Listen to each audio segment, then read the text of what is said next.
साढ़े सात आज 7:30 की अध्यक्षता में जो प्रोग्राम हो रहा है और हमारे ब्लॉक के अंदर हमारे दूसरे संगठन के पदाधिकारी भी हमारे साथ हुए, मेहंदी हसन मंसूरी साहब और राष्ट्रीय महासचिव हमारे पप्पू भाई, दिल्ली प्रदेश के अध्यक्ष राशिद साहब, तमाम साथी और आज के इस प्रोग्राम के दूल्हे राजा जिनकी वजह से ये प्रोग्राम आज आयोजित हुआ, जनाब रियाजुद्दीन मंसूरी साहब, आप सभी का सर्वप्रथम इस प्रांगण में स्वागत है। आप लोग यहाँ पर आए हैं और लगातार हम आते रहें ऐसी हम उम्मीद करते हैं कि जगह आपके लिए 24 घंटे खुली हुई है। जब भी मेहंदी भाई का कभी भी कोई आदेश आएगा, उनका कोई मशवरा आएगा, तो आप कभी भी यहाँ पर आप अपनी मीटिंग संगठन की बहुत अच्छे। ये बात मैं इसलिए कह रहा हूँ कि मुझे भी ये मुकाम जो मिला है इसमें हमारे दलित मुस्लिम यूनाइटेड मोर्चे का बहुत बड़ा रोल है। हमने 10 साल पहले अखिल भारतीय दलित मुस्लिम यूनाइटेड मोर्चा बना करके काम शुरू किया था और देश के बहुत कॉर्नर के अंदर जाकर हमने दलितों को और मुस्लिमों को एक मंच पर आने का न्योता दिया और काफ़ी हद तक हम लोग कामयाब हुए। लेकिन जब से ये हुकूमत आई है तब से लोगों के अंदर एक डर व्याप्त है, जिसकी वजह से जो कारवां जितनी मजबूती के साथ आगे बढ़ना चाहिए था उस मजबूती के साथ आगे नहीं बढ़ पाया। लेकिन वो प्रयास हमारा आज भी जारी है। अभी भी कुछ दिन पहले हमने एक राउंड टेबल कॉन्फ्रेंस की थी, उसमें मेहंदी साहब को बुलाया था। उसमें कम से कम 150 संगठन थे।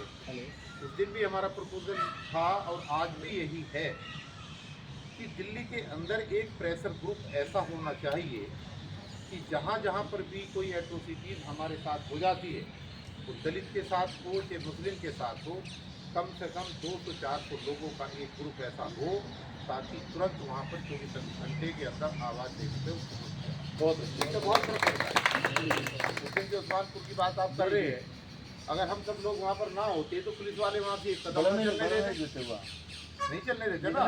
लेकिन जब उन्होंने देखा कि जिम्मेदार लोग यहाँ पर आ गए हैं तो फिर पुलिस वालों को पीछे हटना पड़ा। तो ये घटनाएं देखिए, ये तो घटनाएं हमारे साथ सदियों से होती आ रही हैं और वर्तमान हालात ऐसे हैं कि आगे भी होती रहेंगी। इनके कोई ख़त्म होने की संभावना वर्तमान समय में नहीं लग रही।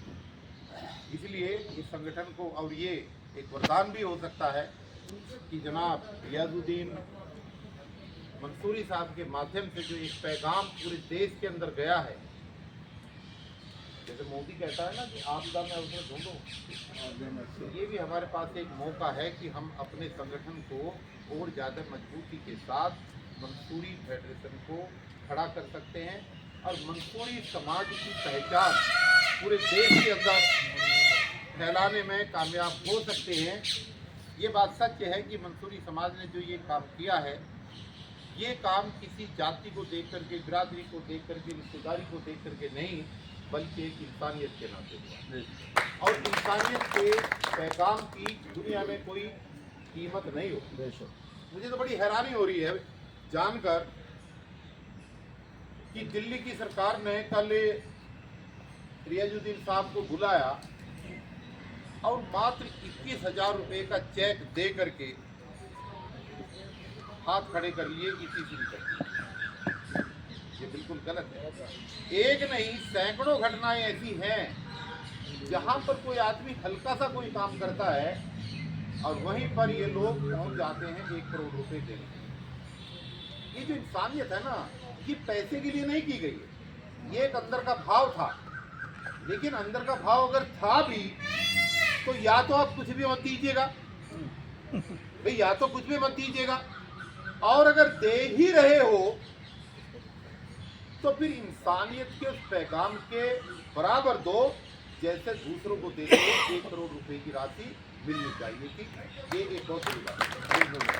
मैं तो इस बात की आवाज़ आज भी उठा रहा हूँ और एक फिर बड़ा प्रोग्राम करेंगे। ये तो आज शुरुआत है, एक बड़ा प्रोग्राम करेंगे और ये आवाज़ उठनी चाहिए कि बंटने वाली रेवड़ियों में भी सौतेला व्यवहार क्यों है भाई, इसमें भी सौतेला व्यवहार क्यों है? क्या सरकार के पास पैसा नहीं? अपने लोगों को देते हैं, वो जा करके चेक 1-1 करोड़ रुपए के बहुत लोगों को देते हैं। यही काम इन्होंने पहले किया। कोरोना पीरियड के अंदर जो सफाई कर्मचारी काम करते हुए एक्सपायर हो गए 56, उनको पैसे नहीं दिए और अपने सारे लोगों को 1-1 करोड़ रुपए दिए। जब केजरीवाल का हमने घेराव किया मजबूती के साथ, तब जाकर के 4 लोगों को 1-1 करोड़ रुपए दिए, लेकिन फिर भी सब लोगों को नहीं दिया। तो ये जो सौतेला व्यवहार हमारे साथ होता है, ये सौतेला व्यवहार कहीं तो रुकना चाहिए और हमें अपनी बात तो कहनी चाहिए, अपनी मांग हमें रखनी चाहिए, क्योंकि जिन लोगों ने बड़ी जिंदा दिली के साथ उनको ऑक्सीजन देने का काम किया, उनको रेस्क्यू करके बचाने का काम किया और इस परिवार की वजह से कम जैसे अभी अंदर बैठ करके बता रहे थे पूरी बात कि कम से कम 17 लोग जो अब जिंदा हैं, जो चले गए वो तो चले गए, लेकिन जो अब जिंदा हैं वो सिर्फ इसलिए जिंदा हैं कि इनका प्रयास कामयाब हो। अगर वो प्रयास इन्होंने ना किया होता तो जैसे और लोग इसे दुनिया से चले गए उस कांड के अंदर, अग्निकांड के अंदर, जो जिंदा 17 लोग हैं ये भी शायद हमारे बीच में दुनिया के अंदर ना हो। और ये एक इंटरनेशनल मुद्दा है। देखिए, ये मुद्दा कहीं और होता तो सरकार इसको पता नहीं कैसे कैसे घुमा फिरा करके करती। अगर यही काम गलती से कहीं ऐसे जगह पर हो जाता जहाँ पर तार हमारे मुस्लिम समाज के या दलित समाज के जुड़े हुए होते, जैसे इन्होंने निजामुद्दीन के अंदर किया था, तो अब तक तो हाय हल्ला कर देते नहीं कर देते। लेकिन इस इतनी बड़ी न्यूज़ को मैं तो शुक्रगुजार हूँ उन यूट्यूबर्स का और कुछ मीडिया के चैनल का भी, जिन्होंने इसको ईमानदारी के साथ कम से कम दिखाया। और नहीं तो हमें तो ये भी था कि शायद ये दिखाएंगे भी नहीं, और दिखाया। उसी का परिणाम है कि इनके नाम को एक इज्जत मिली, शोहरत मिली, और ये इज्जत और शोहरत और आगे बढ़े। और इस तरीके के प्रोग्राम, अभी हमारे वरिष्ठ पत्रकार साथी हैं संजीव भाई, अभी हमारी बात हो रही थी, इनके सम्मान में एक बहुत जल्दी एक प्रोग्राम हम और करवाएंगे, जो क्योंकि ये प्रोग्राम होने चाहिए। ये प्रोग्राम सिर्फ जनाब रियाजुद्दीन मंसूरी के लिए नहीं है, ये प्रोग्राम है आगे आने वाले टाइम में इंसानियत को बचाने और भाईचारे को स्थापित करने के लिए। इस तरीके का हौसला रखने वाले लोगों का जब तक स्वागत नहीं होगा, उनकी हौसला अफजाई नहीं होगी, तो आने वाले समय में जो नई जनरेशन है वो क्या पैगाम लेगी, ये एक सोचने का विषय है। आगे भी हम लोग ऐसे ही मिलते जुलते रहें, आगे बढ़ते रहें, ये बहुत ज़रूरी है।